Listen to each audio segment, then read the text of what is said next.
Hi, my name's Gloria Flora. I'm the Executive Director of Sustainable Obtainable Solutions. It's a nonprofit with the mission to ensure the sustainability of public lands and the sustainability of the plant, animal, and the human communities that depend on public lands.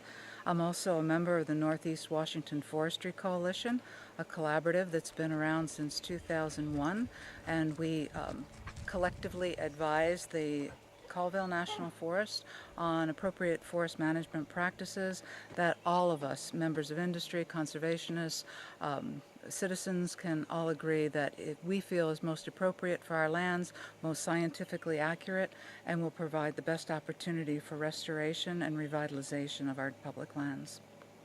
Oh, well, thank you so much for being here. Folks, this is Meet America. I'm Annie Griffin, your host, and we are out here in Stevens County, that's eastern Washington, where a lot of logging is going on. And today we're going to focus on private lands that are being sold to the largest lumber company in the world that has purchased private lands, and in my opinion is totally devastating them when there are better ways for them to do things. And that's why I have invited Gloria to speak out, because she knows a lot about permaculture and the more natural way to deal with these kind of timber sales. So, Gloria, behind you we have a state DNR, I think it is. That's Department of Natural Resources here in eastern Washington. And what would you say about this kind of logging practice? Well, this is the first I've seen it, and I don't know their objectives. I'm guessing what the habitat types are, what their challenges might have been. I don't know what the sale objectives are. Right. So it's a little challenging to critique when you're coming from a point of not being familiar with the exact property. Yeah. But just looking at it, we can see several things. One is, looking at the stumps, you can see the size of trees that they were going after. Those are fairly large cedar trees, very high value at this point. So obviously they were looking to make some profit from the sale. They have cut some younger trees as well, and that is probably because of the density that was on site. If you look to your over here to your left, you can see that what the forest was before they came in and cut. It is pretty dense, although in a cedar forest you would expect a fairly high density. So, and then the practice of leaving some trees. There's a fairly nice size mature cedar there. That would be an excellent seed source. And then there's some other species that they've left on the edges there. They have taken out most of the understory, and that, I would guess, is in part a response to creating greater resilience to wildfire. The piles will need to be burned. They certainly won't do that during the summer season, wildfire season, when an escaped spark could really cause a catastrophe. So they'll be burning these, I would guess, in the fall.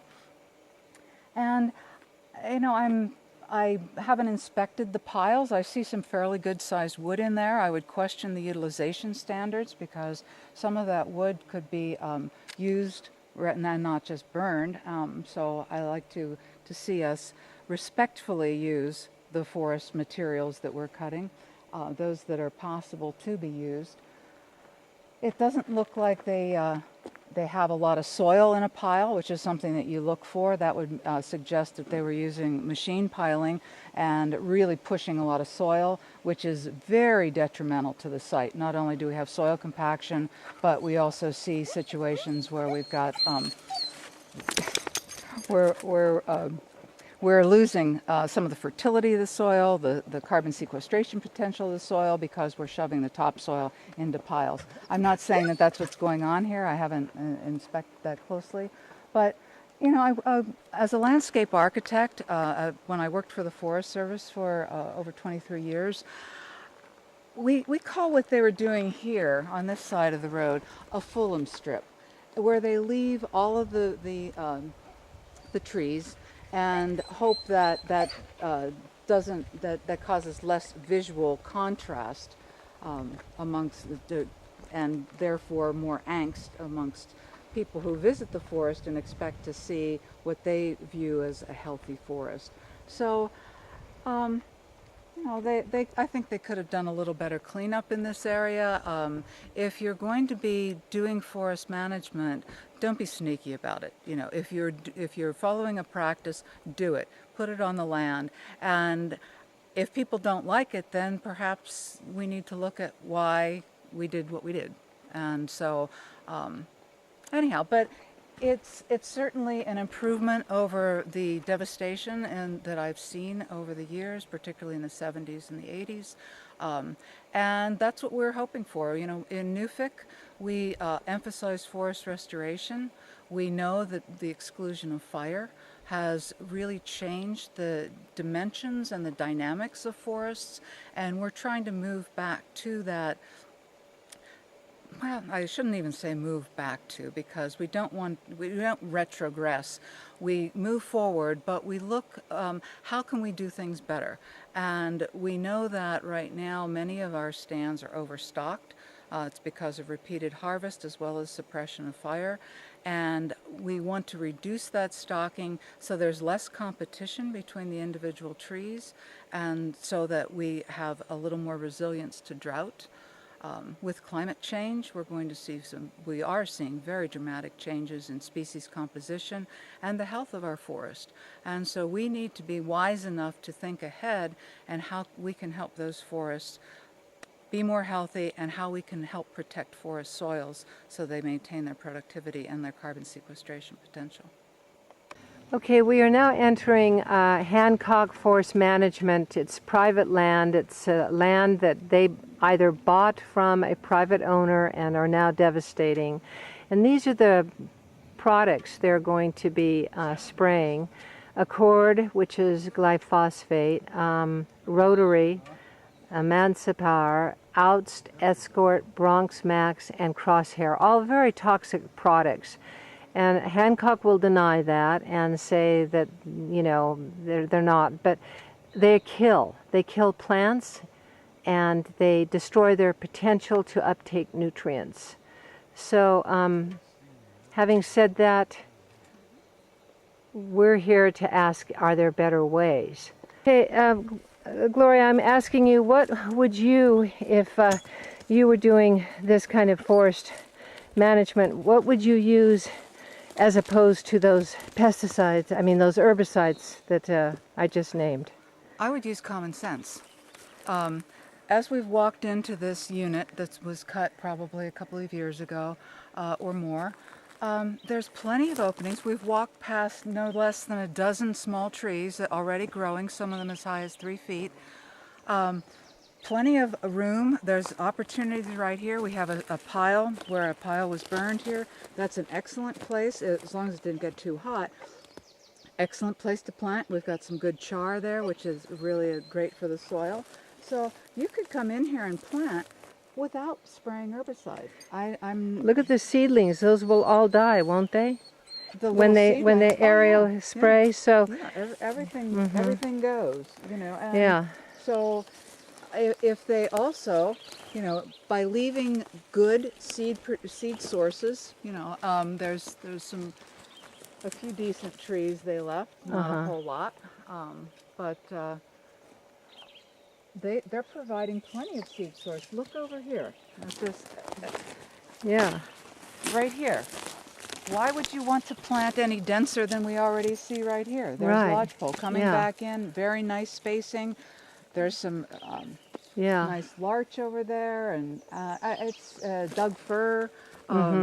So all this will be affected by the spray, and many of these seedlings will probably die. Well, they'll kill it all, and then they'll come back in and replant it. What sense does that make? Yeah. And the effects of herbicides on the soil microbe community has not been fully explored. Many of these chemicals that are being used haven't even been tested. Some have, but they haven't been tested when they've been used in unison, or used simultaneously, or used adjacent to each other. We looked at the sign on the way in. What was that, 6, 7 different kinds of herbicides? And who has tested what happens when those herbicides are used together? None. The issue that we have about chemicals in the United States is that we test less than 8% of the chemicals that we produce. And we produce thousands and thousands of them. And we have no clue what they do when combined. We have no clue what they do when combined with prescription medication that people might already be taking. And we say, well, geez, we don't think it causes cancer.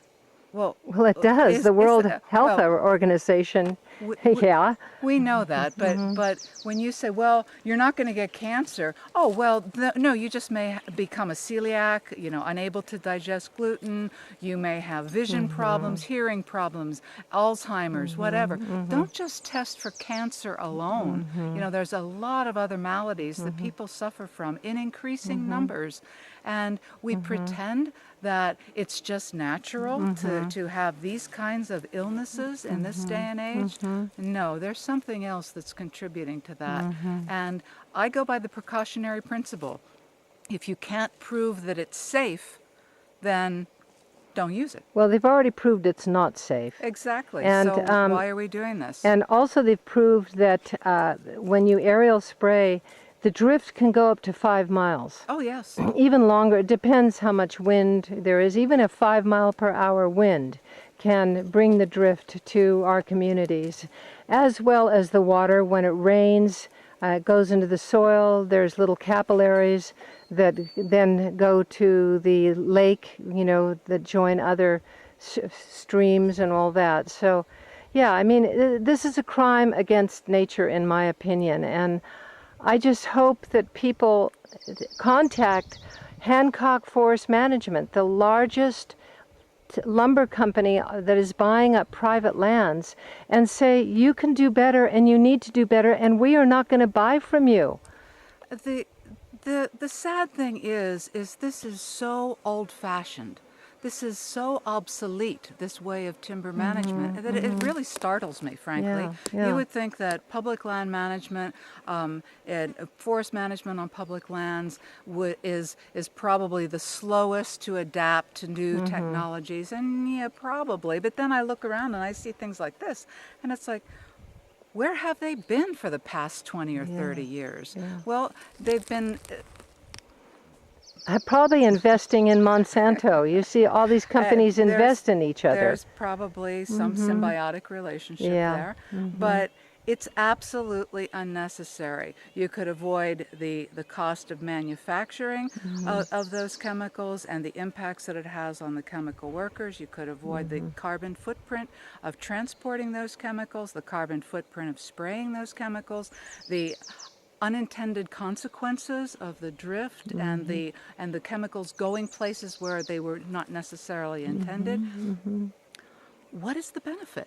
Killing all these seedlings. We have natural regeneration that is going to come in. You give this another 20 years and it'll be so thick you're going to have to thin it. So why are you interplanting more? Yeah, right. So it's no, I feel sorry for them because they clearly are caught in a paradigm that has been shown to be ineffective and no longer work. Why don't they go to the National Forest and start looking around? There's plenty of examples of excellent restoration work, natural regeneration that is in a healthy situation and not being depleted by chemicals. Well, our Mike, family. why don't you introduce yourself? You're just Okay, Mike. I'm Mike Slater. Okay. Our family has been, logging and being good stewards of 400 acres of timberland here in eastern Washington. And we've logged the property probably 5 or 6 times over those 45 years and improved the stand with good selective logging practices. And in some areas where disease has taken over and logging in the past has actually ruined the forest, clear cutting in small areas is probably okay, and replanting is okay. But on a large scale, Hancock is using one tool in their toolbox, and that is aerial spraying and clear cutting to make, in my opinion, just for profit. And And how has these lumber companies impacted your property? well, You you know, they mentioned border. yeah. Hancock borders our property on two sides. On one side, they did aerial spraying and clear cutting. On the other side, we talked to them about not spraying so much because of our water system is below where they were spraying, and so they hand sprayed. But only after I you guess my threatened. opinion is like I said, we have logged our property many times, improved the stand, and without any need for spraying or any kind of herbicide of application on the land, But and things are doing just not to fine. be repetitive, how does it look on the Hancock side after they're spraying? Well, they sprayed, and Does after it- they sprayed, of course, the huckleberry patch that we had been going to was pretty much destroyed. It's coming back. Actually, picked some huckleberries How many years? out of it. 9 years 9 years. later. Okay. So it does take quite a few years for all of that vegetation to come back. Meanwhile, their new seedlings are growing, but not any more than any of the seedlings on our property are growing. About the same Interesting. speed, and so, but they Yeah. think that their new seedlings can grow so much quicker without the competition of all of the plants they've killed. Well, I'd like to just point out here that Dr. Huber from Purdue University, who is a very highly respected research scientist in this agroscientist, he has examined how these chemicals work on the plants, and they literally make it so the plant can't uptake nutrients, and that's how it withers and dies. So it's also affecting, that's why when we eat foods that have Roundup on it or these kind of chemicals, we end up not being able to take up the nutrients as well. And so this is how they mineralize our forests. And we were really upset too because the spraying takes place usually late July into August when the plants are at their highest peak, and so they can absorb more easily the herbicides. And that happens to be the same time that the bears and all the other animals are fattening up for the winter. They're eating those berries. They're in that environment day in and day out, and they must be affected. I mean, Yeah, there's of course gotta they be are. an effect on them. Everything's affected, and to say it's not is just pure denial. Right. So thank you so Okay. much. Let's go and You're very see welcome. what Hancock has done. Okay. When Forest Capital sprayed, Forest Capital sold the land to Hancock a few years ago. We noticed and documented that their spray actually killed the smaller ponderosa pine that were up 2 or 3 feet high, and that's kind of the dominant species in that south slope. So they're actually killing the trees with their spray and then coming back and replanting. They planted tamarack back in that area, which are doing okay, but meanwhile they killed off the many of the smaller pine trees, and I'm wondering the same thing might happen here too after the spray. Sure. Yeah, they just want what they're the kind of tree they want to lumber. Exactly. So now we're looking at the Hancock's Forest Management practices, and this is what they do to their lands. They basically devastate it. And I'd like, Gloria, for you to comment on what alternative could have been here that might have been better in your opinion. Well, there's probably 17 different forest practices they could have used that would have been better than this. I'm scratching my head as to why they're spraying here. I mean, they've devastated the land. They've removed the topsoil. They've compacted the soil. I mean, you look at the mess that is here. This isn't limited to the road. You can see the marks through the area here. And yeah, if you strip every bit of vegetation off a piece of land and then try to replant, the plants are going to struggle because they don't have their associated plants next to them. They don't have any shade. The soil micronutrients have been severely stressed and disturbed. And again, Why are you spraying here? Where is this great competition that they claim is necessary? This is a crime. It's a crime against nature. It's a crime against future generations, and it's absolutely unnecessary. This is called how to turn healthy land into cash and walk away. It has nothing to do with sustainability. It has nothing to do with appropriate forest practices. And it's ridiculous that in this day and age we're still seeing this kind of so-called management. And you know, it also is not friendly to the communities because the aerial spraying will go into our lake, Waits Lake below. The poisons will affect all of us. It's unnecessary and it's just so ungenerous in spirit to the community at large. Well, I don't think the community at large is a concern of theirs. That's No, part of the problem. right. That's the plant problem. community, Yeah. the human community, Right. and the microbial community, the mycelial community. I don't know. And of the one- wildlife. And the wildlife, obviously, the animal community. So I'm Yeah. not sure there's any community except their own Right. bankers Yeah. and their own pockets Right. that Yeah. is the motivator here. So I'm asking everyone that sees this, please do your research. And even though Hancock is stamped as a certified sustainable lumber company, don't trust that label because unfortunately they can just pay for a label like that and fool you into believing that you're buying a good product. It's very important to buy from small logging companies because they are probably going to do the best job at this rate. And these big companies are just becoming too greedy, and we really need to send a message to them that they cannot do this. Mike, what do you have to say about this? Well, this is pretty typical of what is going on with the larger timber companies.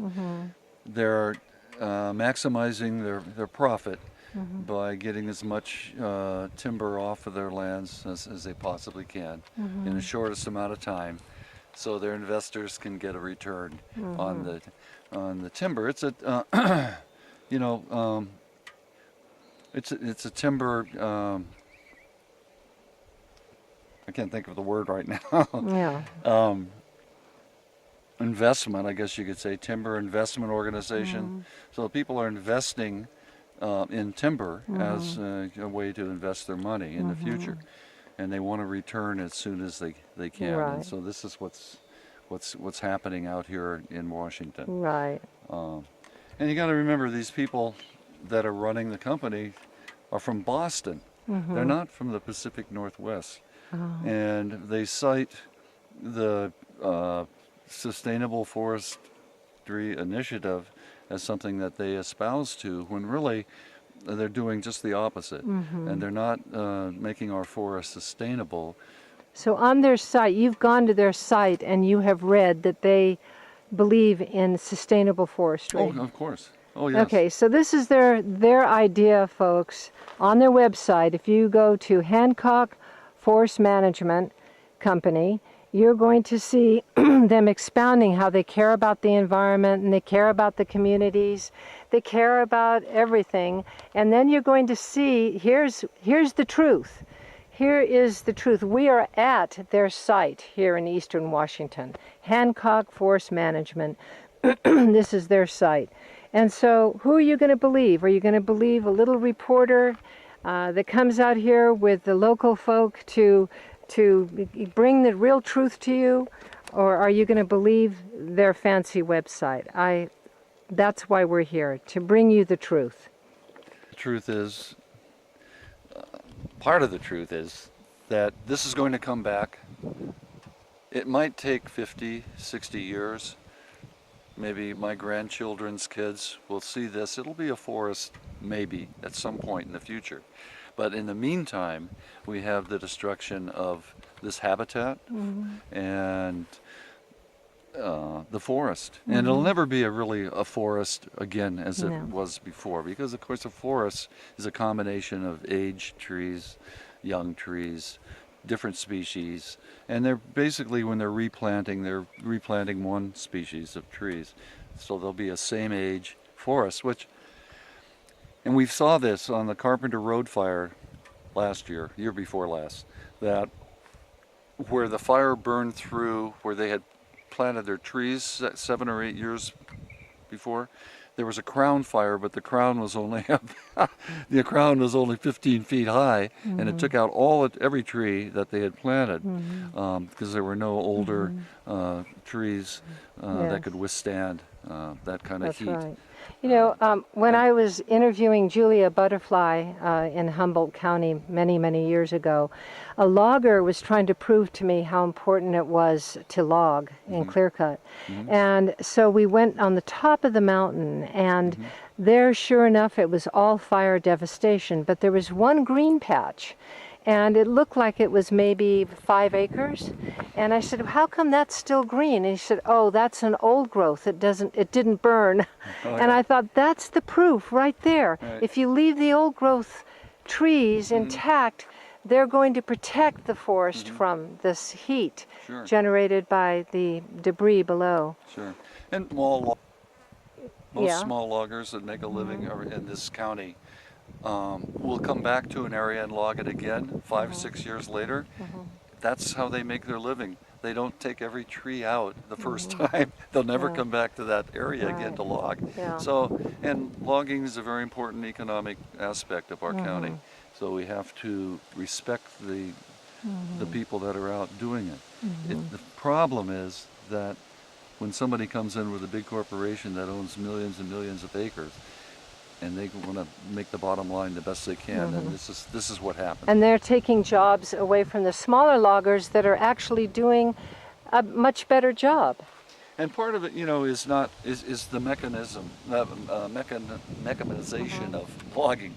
You know, one log processor can come in like they did here and do the job that used to take 3 or 4 people to do, and now one person can do it. So automation's taken over even in the logging industry, and they can do it much more efficiently and quickly, and that's what's happening. About prescribed fire? Yes. As Why a don't you tool do and that technique. now? Okay. One management technique that is biomimetic, that is, imitates nature, and that's really the kind of management techniques we want to use, is using prescribed fire as a way to clean up and prepare a site for better regeneration, much superior to spraying. But you know, the thing that I'm scratching my head about when I look at this is the prescribed fire wouldn't even carry in here. They've removed so much of the forest biomass, which is important to protect the forest floor and provide nursery and many other benefits. But you know, we in Newfig really advocate, as well as the Colville National Forest really advocates for using prescribed fire, because it's part of the natural cycle, and it really does a fabulous job of preparing a site to regrow a forest. And so In order to have a prescribed fire, what ingredients do you need in that forest area? that's a very complicated question. Okay. But let me try to if you can Sure. stop and then edit that. Actually, a very highly technical and scientific approach. It is not just go out and toss a match because you want to start a fire. The conditions that need to be present are sufficient fuel to carry the fire. The density of the existing forest has to be of a species and spacing that will carry fire through on the forest floor and not allow it to go up into the canopy. The diversity of fuels that are on the ground, and that's everything from a very large, what we call 1,000-hour fuel, down to the very fine fuels that are flashy, that they'll just go instantly. So besides the physical components that you need to be present, and the topography has to be appropriate, where you can control that, where you can stop it at a certain point or be rather sure that it's not going to go beyond that point. And then there are a whole string of climatic conditions that need to exist, everything from the ambient moisture, the what's going on in the atmosphere, where will the smoke go, how will it affect communities, and can we burn at a time when the smoke will be driven in a different direction, and then do you have sufficient resources? If there's already fires burning somewhere else, maybe a lot of your fire crew and your equipment is on that fire, in that wildfire, well, you're not going to turn around and start a prescribed fire. So there's really a very detailed plan that goes into determining whether or not a prescribed fire is appropriate, and if it's appropriate, how will it be applied, under what circumstances and what conditions, and those conditions have to be ripe and perfect before that match is lit. And so it's a complicated science, but done correctly, it has fantastic results. Thank you. Yeah. What is that? Is that a slide up there that happened, or is that? No, that's the mining company, Lang Mountain. Oh, really? And they mine. Oh, that's Lane Mountain. Oh, okay. Yeah, Lane Mountain. What are they mining? Sand and gravel. So you can see this is Hancock's idea of good forest management. And if they had their way all over the world, you can imagine what our world would look like.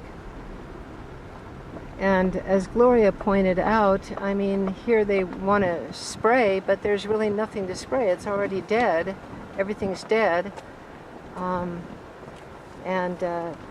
When I talked to Scott Ketchum, who is the supervisor of this program, he said they wanted to spray to stop. Stop up here.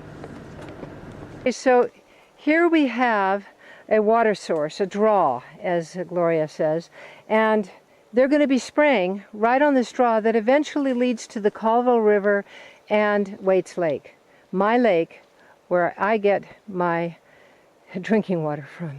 So why don't you point out what's going on? There's a couple of problems that I see here. One is, if we look where we're standing, this is they've used a piece of equipment to come in here and push a ditch in to channel water off the road. As you can see, it's not functioning, but that is a water collection point at the side of the road.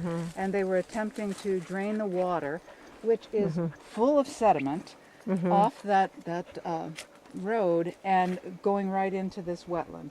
And I'm looking for a culvert. There should be a culvert under the road. I don't see one immediately. But now let's step back and take a look at where the spray boundaries are. Okay. This plastic bag, what is that? These white plastic bags are used as markers so that the plane or helicopter that's spraying has a better visual on where they're expected to spray. Okay. And we turn around and we see this very rich, dense riparian area, a lot of species that love water. So we know that it's wet and typically wet year-round. We just saw standing water.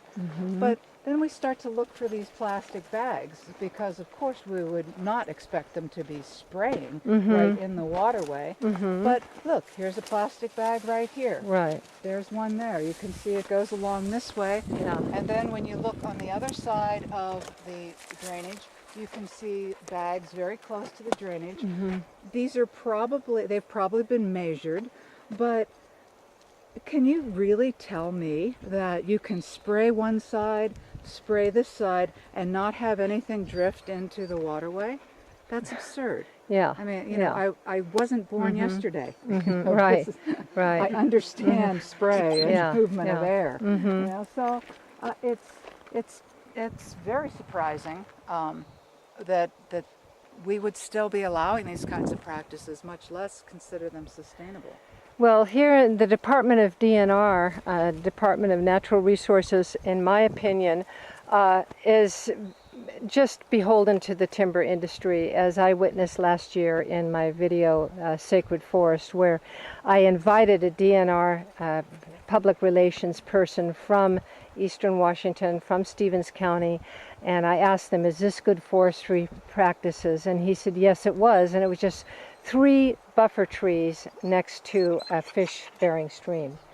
And, you know, so this kind of crime, this is all okay to the Department of Natural Resources.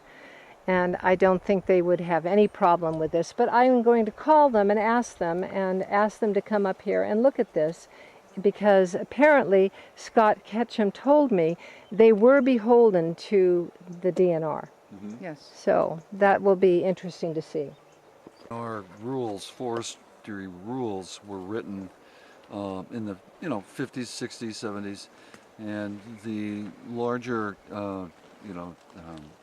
timber companies, Weyerhaeuser and the others, and their lobbyists over in Olympia wrote the rules, and they apply for the whole state. So what's maybe good for the west side of the state, where 50, 60 inches of rainfall, isn't the same rules that should not be the same rules that are followed over here, where we get maybe 15 inches if we're lucky of moisture a year. So they are following the rules as set down by the state, but there is no differentiation between the wetter side, west side, the drier east side. There may be So one this in is there, a I couldn't this see is a live stream you just Yeah, there's running water. Okay, so this is running water, folks, that goes down into our drinking water, our rivers, our lakes, and that's okay with the Department of Natural Resources.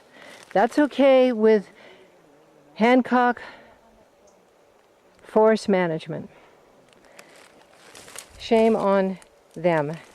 And there's no one that is going to be able to influence them to do differently than ourselves, we the citizens. And we need to speak up. We need to let them know it's not okay. So just so that you can witness the water, it's trickling down. And this is the capillaries I spoke of earlier. And the capillaries are the ones that eventually feed the larger streams and end up in our lakes. So the devastation continues, folks, and only you can stop it by contacting Hancock Forest Management and letting them know you're not going to buy their products. And if you're a private landowner and you want to sell to a lumber company, make sure you sell to a lumber company that isn't going to devastate your land like this. Yeah, so why don't you talk about that, Gloria? There's an erosion. Yeah, what we're looking at is another poor practice, and that is using equipment on steep slopes and removing all the vegetation. And so that's just, you can see it from here, open erosion. It will continue to erode, and I'm shocked. Things like that shouldn't be happening. Well, that's compliments of Hancock Forestry Management practices, folks. Okay, so this is Hancock's signature of good forest practices management, as you can see. And Mike, you said you went on their website yesterday, and what did they have to say about? Well, Hancock, they tout good forest management and sustainable. They're a member of the Sustainable Forest Initiative. Oh my God, this is it, folks. So this is your Sustainable Forest Initiative right here. Huh? Ain't that something? Okay, yes, go on. And they pretty much tout their great environmental concerns for wildlife and the future forests for our people. And in reality, this is what's happening over my shoulder in more and more areas of eastern Washington. That's the reality of what's happening. You can go to the website, you can read all the good words about great sustainability and wonderful ability to regenerate forests for the future, and call them working forests and show how great they are. But this is what it really actually looks like in the field. Okay. I just want you to understand, people that are watching and really care about our world, care about our forest, want to preserve a future for your children. This is interesting. what? This is very interesting. There's a phone line here. Why would there be a phone line in a nice flat spot here? This doesn't look like a landing. It looks more like a place that maybe they would sell the land later and have some kind of a Yeah, that's dwelling. what they do. That's what they do. And then people move in, and after they've devastated the forest like this, they move in, whereas people would love to have the forest to move into. But, I was scratching my head going, yeah. Why would they put a phone up there? Well, because they're going to develop this area. Yeah. What they're doing now, the forest, not Forest Capital, but Hancock is doing, they're selling permits to hunt on their land now, all over Western Washington, now in Eastern Washington. So if you want to go on their land, there'll be a gate, you have accommodation to get on, you have to pay them so much to be on their land, to hunt. So they're making every effort to make the biggest profit that they can from their lands. But what bear is going to want to be in an area and a landscape like this? well, it's you catch them when they're passing through. Yeah. Looking for their berries that Yeah. just got herbicided in the Yeah, previous yeah, fall. and all the berries Yeah, the that deer will they. follow the same paths that they have, even after the logging. They'll still come down the same way. Yeah. Go, well, it looks different here. Yeah. So, Gloria, why don't you comment now? If, let's say, Hancock Forest Management had contacted your organization and said, "Can you help us with a logging plan?" And it would be this area. What would you have recommended as opposed to this? Well, first of all, stay off the steep slopes. If you look behind us here, you can see where they were dragging logs from the very top of the ridge down that steep slope, highly eroded, and then bringing it down this little road that's gray that I'm not seeing even any water bars on. And so this is just laying the land open. What's a for- water bar? A water bar is a ditch that's dug across a road that will direct the water off the surface of the road. I Otherwise, see. it'll run straight down the road. Uh-huh. There may be bars there. I'm not seeing them. But Right. we look around, and that other example that we saw, you just should not be operating on those steep slopes with a land-based system. You could put in a skyline or and what they call fly the logs, i.e. lift them up and bring them up by cable. But there's no road up there, and so it's probably not a suitable landing. They probably could have done it over there, but it looks like they just used The cheapest way. cheap and easy. And I certainly would have left a lot more vegetation. You know, there's a few cottonwood here and there, but which indicates a wet area, which is all the more reason not to be running equipment back and forth over top That of over the there soil. is a wet area. That's also, soil compaction is a big problem. You don't want to compact the soil. It makes it far less productive and far more subject to erosion. And so what I'm seeing on that slope is, I know from my days in the Forest Service, that's absolutely unacceptable. That would never be done. It's just wrong. You know, one other thing, this doesn't look like a wetland, so it doesn't look. Right. But if you notice, there's cottonwoods, there's maybe some right. aspen, so they grow in an area that. That is a wetland because my And that friend is used to there. swim there. But, yeah, and but there's- we're yeah. talking about all the way. All the Yeah. way through It's that. It connected. used to Yeah. be a giant sponge that would soak up the water to help the wetlands. Well, that's a draw right there, and so they've devastated the draw. Oh, that draw up there. No, where that cottonwood is, Yeah. that draw right there between the mountains, that's a draw, and apparently, Sure. according to Tom, he used to Oh, yeah. swim in there, and so there's water in there. Sure. And it goes for quite a ways. So, yeah. Yeah. Oh, man. So comment on the waste of trees, because that's another thing that hurts. They could have left trees standing A lot more trees standing. to provide shade. Yes, and to protect the soils. Yeah, I'm just not sure of the philosophy or the intent here. There's, when you're developing a timber management plan, you have a prescription, a silvicultural prescription, and you're looking at what's on the land, what you want the land to look like, what outcomes you want, not just outputs. But in looking at this, they're just looking at outputs. How many board feet can we get? Because the outcome is very poor.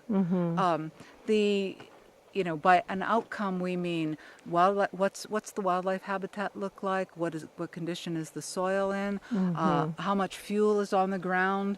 A whole range of factors. But what is the land going to look like, and what are its capabilities after you're gone? Is just as an important question, if not more important than what you are taking. And I'm just puzzled. I really don't understand, given the knowledge that we have now about appropriate forest management, why these kinds of practices are still being done. Now, I will say that were this not a wetland, yeah, you can clear areas. We're not saying that clearing areas always is bad, but when we start to move over there, when we drove past an incredible amount of slash left on the forest floor, and I'm not sure if they intend to burn that with a broadcast burn, or if they're going to pile it, or leave it. It's awfully dense for leaving, and would carry fire very quickly and very hot. So, but again, it's difficult to look at something and say, oh, I know what's wrong with it, or I know what to do better. But we see some indicators here, and certainly, I don't know what their intent was on these lesser slopes, but you don't need to know the prescription to look at these steep slopes and the erosion that's already happening to know that it's the inappropriate thing to do. Okay. Gloria, as a citizen who's seen this devastation and has taken a permacultural class, just a weekend class, and learning what permaculture can do as opposed to this kind of a thing, I'm very interested in getting Hancock to start employing permacultural practices. What's your idea on that? Well, permaculture is a holistic design system, and so I think where we can really learn the most and find the applicability to forest management is looking at permaculture ethics. Permaculture ethics are care for the land, care for people, fair share the surplus, and apply self-regulation. And those ethics are really wonderful ethics to live by. You follow those and your life is going to be a lot more sustainable. What you do is going to be a lot more sustainable. And when as we've done this tour, we're hard pressed to say that they're following the ethic of caring for the land.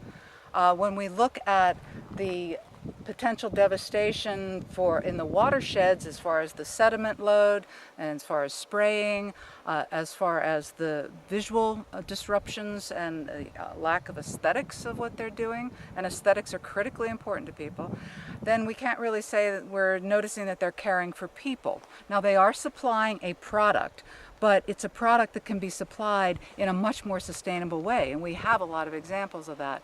And certainly when we say apply self-regulation, I don't see evidence of that.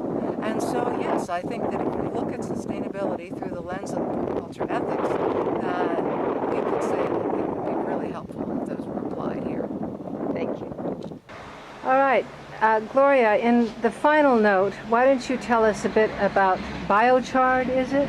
Yes, I'm glad you asked. Okay. Biochar is making charcoal with the express purpose of either repopulating it with biology by putting it in soil, or by remediating soil and water using charcoal to pick up the toxins that may be in that material, in the water, in the soil. And biochar is not a mystery. It is charcoal, but it's charcoal from a clean biomass, clean waste biomass, And one of the reasons where you see, or one of the intersections that you see with forest management, is that you can reduce the slash that you see on the forest floor and those slash piles into a valuable resource. When you put biochar back in the soil, it not only makes the soil more productive, also increases the carbon sequestration or increases the sequestration of carbon in the soil.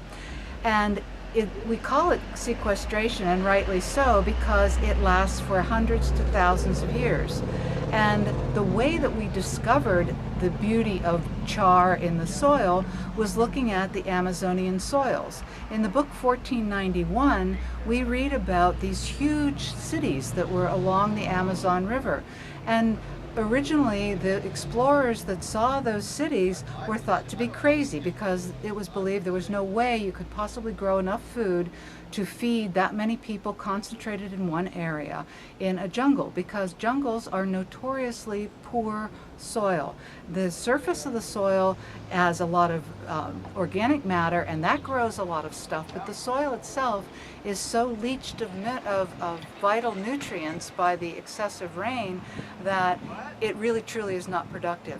But when soil scientists started talking to the archaeologists and noting that there were areas of dark soil, actually called terra preta, which in Portuguese means dark soils, they knew that they had these really rich, productive soils, but they didn't know why. They just thought they were anomalies. But when they started to compare notes, they saw that these anomalies were actually right along major travel routes and very near where there were suitable lands for habitation.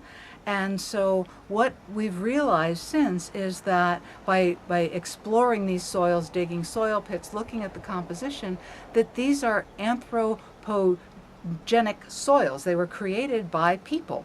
And it was a combination of charcoal. We're sure they had compost, human manure, any kind of material that could break down would be put in the soil to make it more fertile.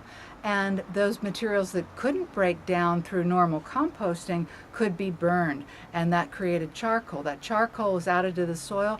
The charcoal is still in the soil today, 2,500 years later, and that soil is still 5 times more productive than adjacent jungle soils. It's really a miracle that we finally figured out what nature's been up to. We see it in the Great Plains with the dark soils there. That's the result of thousands and thousands of years of little pieces of charcoal breaking off the charred root crowns of grasses and dropping into the soil, being worked in by buffalo, and over time sinking in. Fantastically productive soils. So one of the things that makes biochar so interesting and so effective is its surface area. It has a tremendous surface area, many pores. In 1 square centimeter of charcoal, you may have over thousands of square yards of surface area. That surface area is chemically and electronically active, and we call it a cation exchange capacity. Well, the charge that biochar has is a negative charge, and water and nutrients have positive charges, so they are drawn to the biochar. So biochar becomes these little storage units that attracts moisture and nutrients, and it holds that but makes the nutrients bioavailable to plants. The bonds that hold the nutrients to the char are weak enough that plants can draw off the nutrients that they need. Those pores also provide habitat for microbes, mycelia, and microbes need protection from other predators in the soil. But the fascinating thing is these microbes are bringing minerals and nutrients forward and holding them. The plants, the root hairs come down and essentially say, hey, I'll trade you these sugars and carbohydrates for your nutrients. So you have a material that attracts and holds nutrients in water, reduces your irrigation needs by up to 30%, increases your productivity, and does a whole lot of other wonderful things. I urge everybody to check out the U.S. Biochar Initiative. That's on the web at www.biochar-us.org. All right, and that would be another thing that Hancock could do, working with a group like yours, is using all that excess slash that we saw as a biocharge. As a source for Yeah, biochar. There's a way to burn. Top lighting a pile, you can maximize your production of biochar, spread it on the soil, improve your productivity, and you don't need to spray herbicides. Well, thank you so much. That's great to know. Okay. So in the production of biochar, if you use a pyrolysis oven, which pyrolysis means that you're applying heat in the absence of oxygen to bake something. And so you can use pyrolysis, gasification, or good old combustion to create charcoal, or biochar in this case. And so you can get heat from that process, which can turn a turbine and a generator and therefore produce electricity. You can take that heat, run it through a greenhouse. You can use biochar in place of peat and perlite and vermiculite. And so it's helpful in horticulture applications. And biochar is also great for use in livestock management. You can use it to feed it to chickens, to ruminants. Feeding a biochar to ruminants, and only 1% by volume of their normal ration of food, can reduce their methane outputs by 50%. That's huge, because methane is 95 times more powerful than carbon dioxide. So there is a whole host of benefits of biochar. I use it in my chicken litter. I do feed it to my animals, my chickens. I put it in my chicken coop. It virtually eliminates odors in the chicken coop while it's absorbing nitrogen, ammonia, and those associated nitrates, so it becomes a fertilizer. Straight biochar unamended is called a soil amendment. It is very good for propping open the lenticels in clay soil to make the soil more fluffy, or adding tilth, as we call it. Would that be ash be included? No, ash is not included. So it We are has to talking be about like the char. charcoal from, let's say you've Yeah, had a it's- wood fire, you could collect the charcoal from that wood fire. As long as you were using clean materials to burn. Material like wood that has preservatives in it, absolutely No, not. no. Other chemically treated wood, Yeah, municipal it has to solid be waste. just It has to be good, clean debris biomass. wood, yeah. And waste biomass. We Yeah. don't want to see people growing plantations of Right. trees and Yeah. shrubs and then cutting it down to Right, burn. yes. No, bad idea. No, right. Waste. We have so much waste Yeah. biomass, as we saw That's right. today Yes. on our tour. Yeah. And so I'm working with the Forest Service now. Yeah. The Colville National Forest is very interested in learning how to use conservation burn techniques on their slash piles to create the maximum amount of charcoal. The other beautiful thing is when you top light a pile, that you significantly reduce the smoke to almost zero if your material is dry, because the heat draws the gases up into the flames rather than releasing it as smoke. So those slash piles we saw on the side of the road in the beginning of this tape, that would be a good example of a burn? They'd be perfect to use Okay. for creating biochar. So, well, that's very interesting. Thank you so much. My pleasure. All right. This is Meet America. I'm Annie Griffin, and thanks for watching.